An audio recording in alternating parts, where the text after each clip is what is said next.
Friends, this is Himanshi and welcome to let's learn. सभी को good evening, नमस्कार, राम राम, सत श्री अकाल, अस्सलाम वालेकुम, what do you feel connected with. Start करेंगे आज का सेशन। सीडीपी 30/30 यानी फुल मार्क्स की सीरीज है, 4th सेशन है। स्टार्ट करते हैं, समझते हैं। और आउट ऑफ 30 क्वेश्चन यानी 30 क्वेश्चन का एक सेट रहेगा, जो कि हम बाकी सेशंस में भी कर ही चुके हैं। कुछ नए सवाल, कुछ प्रीवियस ईयर, कुछ मुश्किल, कुछ आसान। स्टार्ट करते हैं, समझते हैं चीज़ें। लाइक शेयर सब्सक्राइब आप कर देंगे। इसके अलावा टेलीग्राम चैनल पे आपको पीडीएफ्स आई थिंक थोड़ी बहुत पेंडिंग होंगी, बट मिल सारी जाएंगी। ये सब आप कर लेंगे। बैच में एनरोल जो लोग अभी भी करना चाहते हैं, तो वो कंप्लीट जो बैच है, अलग अलग सब्जेक्ट के टीचर्स वहाँ आपके साथ डिस्कशन करेंगे। सीडीपी मैं डील करूँगी। नोट्स हो, चाहे वो आपके एक्सपेक्टेड क्वेश्चंस हो, मॉक टेस्ट हो, चाहे वो क्लासेस हों, वो सब आपको एक जगह मिल जाएंगी। फ़ी पे जो है डिस्काउंट है अभी दिवाली के टाइम के अराउंड, तो एक बार आप चेक कर लीजिएगा। करियरविल ऐप डाउनलोड करके किसी भी fake website, fake channel, Telegram channel, इन सब से बच के रहिएगा। सिर्फ करियरविल ऐप पे ही जो है मैं डिस्कशन करती हूँ, जहाँ बैच आपको देखने को मिलेगा। चलिए, क्वेश्चन नंबर 1 देखिएगा और जवाब दीजिएगा। अच्छा सवाल है, क्यूट सा क्वेश्चन है। कई क्वेश्चन भी क्यूट लग रहे हैं, क्या हो गया है आपको? देखो एक बार, क्वेश्चन नंबर 1 है, अ 3.5 year old child always had difficulty in expressing himself। एक 3.5 साल का बच्चा है, एक 3.5 साल का बच्चा था जिसको जो है हमेशा दिक्कत होती थी अपने आप को एक्सप्रेस करने में, यानी अभिव्यक्त करने में, अपनी बात को कहने में।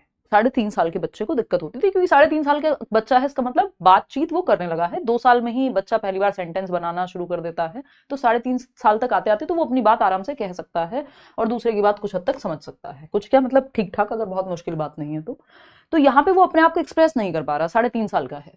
His parents always thought he was too young to speak properly।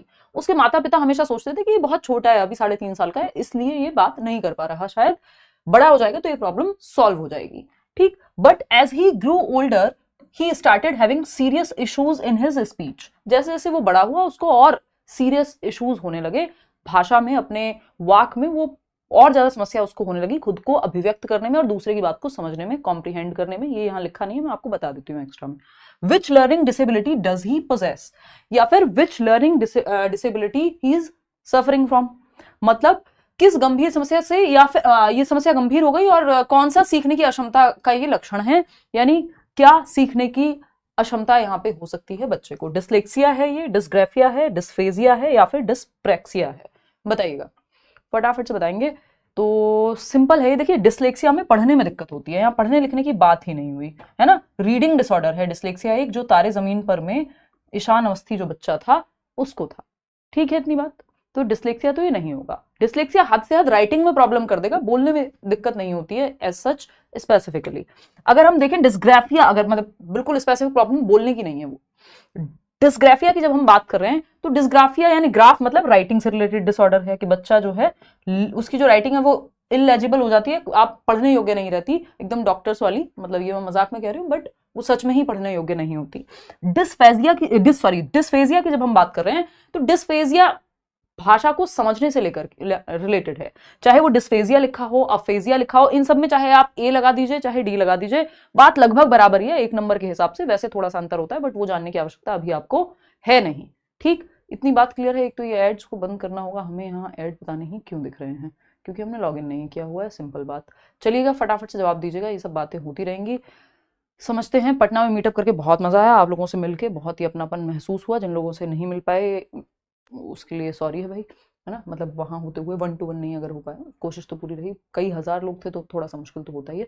देखिएगा, डिस्फेजिया यानी ये लैंग्वेज कॉम्प्रिहेंशन और बोलने में दोनों में दिक्कत देता है, यानी भाषा को समझने में कि सामने वाला कह क्या रहा है ये समझने में दिक्कत होगी, और जब ये समझने में दिक्कत होगी तो खुद भी समझाने में दिक्कत होगी।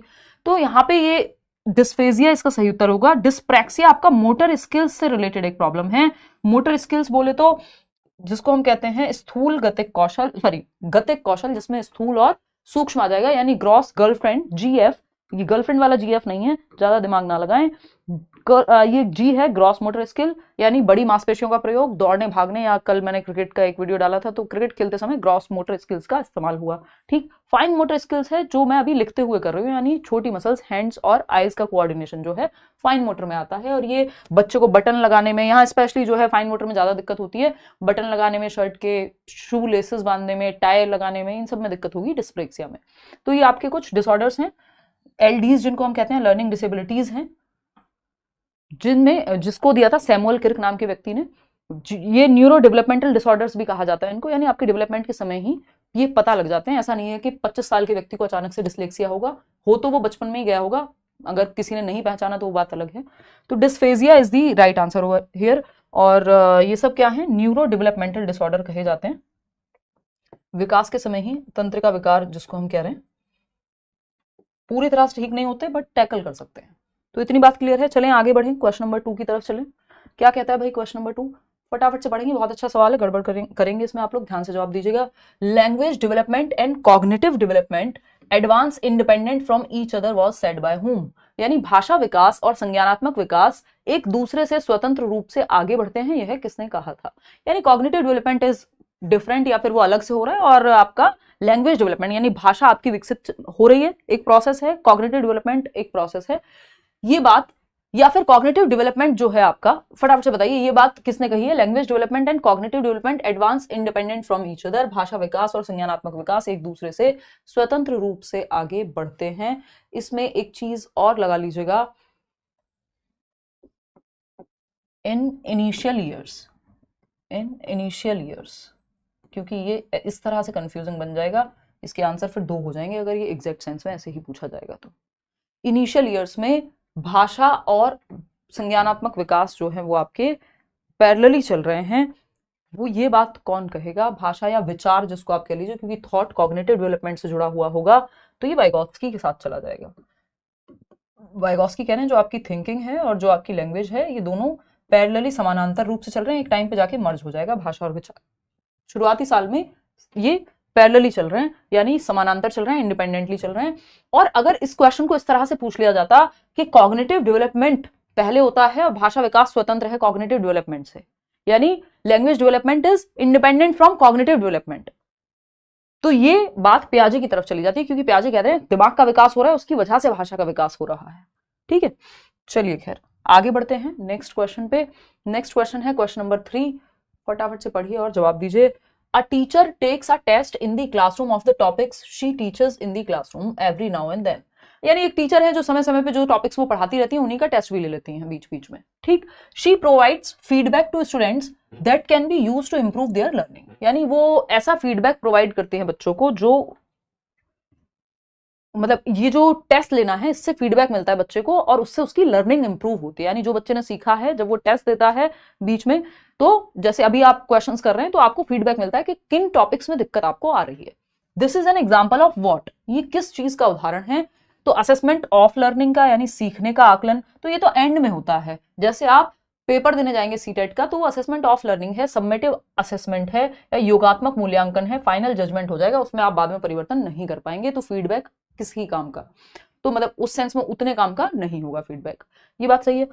असेसमेंट फॉर लर्निंग, हाँ ये ड्यूरिंग है, दौरान है, किसके, शिक्षण अधिगम प्रक्रिया के, मतलब बच्चे एवरी नाउ एंड देन, मतलब जो जो पढ़ रहे हैं बीच बीच में टेस्ट भी हो जा रहा है, यानी उसी टीचिंग लर्निंग प्रक्रिया के दौरान है, अधिगम शिक्षण अधिगम प्रक्रिया के दौरान हम बच्चे का मूल्यांकन कर रहे हैं, असेस कर रहे हैं उसको, तो अधिगम के लिए मूल्यांकन कहेंगे इसको। असेसमेंट एज लर्निंग है जब बच्चा खुद का या फिर उसके साथी पीयर ग्रुप, सेल्फ असेसमेंट, खुद का आप स्वयं से आकलन करें, खुद से ही क्वेश्चन पूछ रहे हैं या खुद से ही एक टेस्ट लगा रहे हैं, फिर खुद ही देख ले रहे हैं कितने नंबर बने। कॉन्टिन्यूअस एंड कॉम्प्रिहेंसिव इवैल्यूएशन का ये पार्ट है तीनों ही, लेकिन क्योंकि स्पेसिफिक पूछा है तो हम स्पेसिफिक जवाब देंगे यहाँ पे, अदरवाइज आंसर ये भी गलत नहीं है फोर्थ भी, क्योंकि इसके अंदर ही आ जाएगा असेसमेंट फॉर लर्निंग। लेकिन एक नंबर आपको यहाँ पे फॉर लर्निंग से ही मिलेगा, क्योंकि एग्जैक्ट जब यहाँ पे जो पूछा है वो यही है कि एवरी नाउ एंड देन, यानी during the process of teaching learning, जब हम आकलन कर रहे हैं, असेस कर रहे हैं, तो वो क्या कहलाएगा, तो ये असेसमेंट फॉर लर्निंग कहलाएगा। एंड में करेंगे यदि तो वो आपका असेसमेंट ऑफ लर्निंग कहलाएगा, ईयरली हाफ ईयरली, है ना। और फॉर लर्निंग ड्यूरिंग है आपका एज लर्निंग, जब बच्चा खुद से करे। Continuous and comprehensive evaluation, CBSE ने एक सिस्टम लेकर के आया था, सीबीएसई आकलन का या इवैल्यूएशन का, कि सतत, यानी टाइम टाइम पे आप असेस करते रहो, ऐसा ना हो सिर्फ बोर्ड या लास्ट में ईयरली एग्जाम ही हो रहे हैं, बीच में एग्जाम ही नहीं हो रहे। और कॉम्प्रिहेंसिव का मतलब है इन ऑल एस्पेक्ट्स, यानी करिकुलर और को करिकुलर, यानी बाकी स्किल्स बच्चे में जो है, हो सकता है वो स्पोर्ट्स में अच्छा हो, ड्राइंग में अच्छा हो, सिर्फ पढ़ाई वाला ही नहीं। तो होलिस्टिक आकलन, यानी सर्वांगीण चहुमुखी आकलन जिसको आप कह सकते हो, बच्चे के चहुमुखी विकास का आकलन। क्वेश्चन नंबर 4 देखिएगा क्या कहता है, फटाफट से समझना। At which age can children engage in word play and like jokes and riddles that involve a play on words. मतलब किस उम्र में बच्चे शब्दों के खेल में शामिल हो सकते हैं और शब्दों के खेल से जुड़े चुटकुले और पहेलियां पसंद कर सकते हैं। इसी तरह का एक क्वेश्चन हमने लास्ट क्लास में भी किया था कि वो कौन सी एज है जहां वर्ड प्ले हो गया या जोक्स, पन, इन सब चीजों को बच्चे समझ सकते हैं कि indirect, double meaning and all type की चीजें वो समझना शुरू कर पाएंगे। जोक्स को, सार्केज्म जिसको हम कह देते हैं, इन सब चीजों को वो समझना शुरू कर पाएगा या समझ पाएगा इस एज में, वर्ड प्ले को, शब्दों के खेल को, है ना। इसका एग्जांपल भी मैंने दिया था, जब मैं कहती हूँ बहुत बार जब नॉट लिखा होता है कि जिस क्वेश्चन में नॉट लिखा है तो जो ऑप्शन गलत है वही सही है क्योंकि पूछा ही गलत है। ये वर्ड प्ले है ना। या वो चंदू के चाचा ने चंदू की चाची को, ये वो भी एक तरह का यहाँ पे लैंग्वेज डेवलपमेंट का ही पार्ट है। तो बच्चा यहाँ पे समझने लग जाएगा ये 7 साल की उम्र में। बेसिक जोक्स वो 4 साल की उम्र में ही समझना शुरू कर देता है, लेकिन क्योंकि वर्ड प्ले है, रिडल्स हैं, पहेलियों की बात हो रही है ना, तो वो बचपन